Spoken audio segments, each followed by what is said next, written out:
Hoje falarei sobre os regimes de caixa e competência.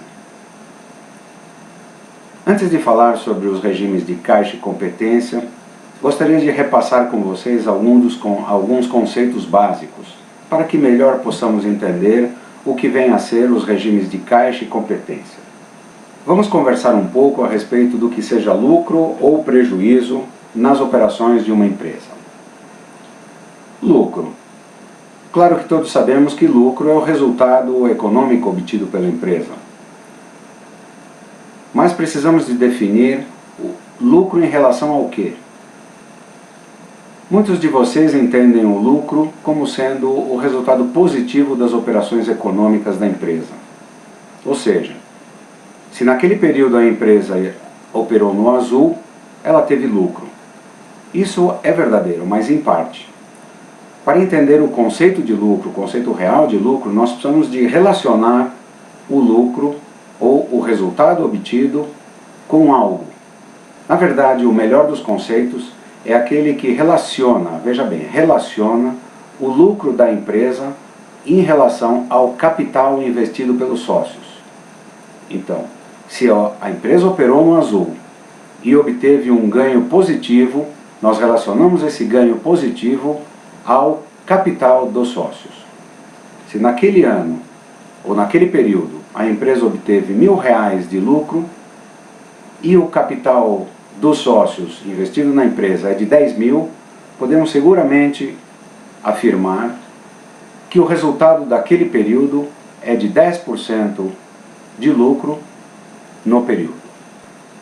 No exemplo que eu dei, o retorno foi de 10%. Perceba agora como o conceito de lucro ficou bem mais estendido. Você tem 10% de lucratividade em relação ao capital investido por período.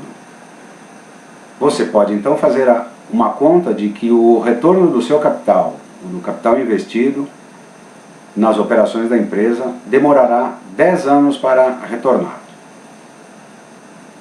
No exterior, é comum se adotar um payback, que é o retorno do capital, em 5 anos.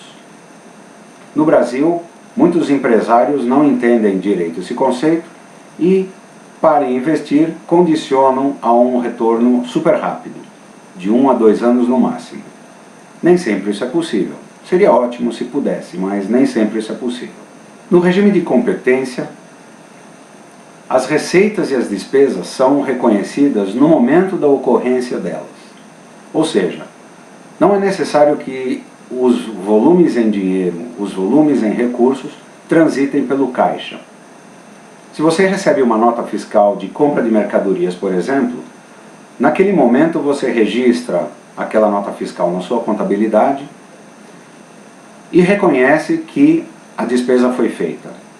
Você não precisa de pagar a despesa naquele momento. Isso é competência. Da mesma forma com a receita. Você fatura uma nota fiscal contra o seu cliente para receber daí a 30 dias.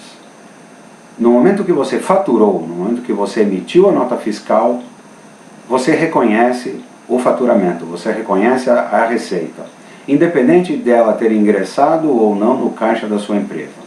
Isso é regime de competência.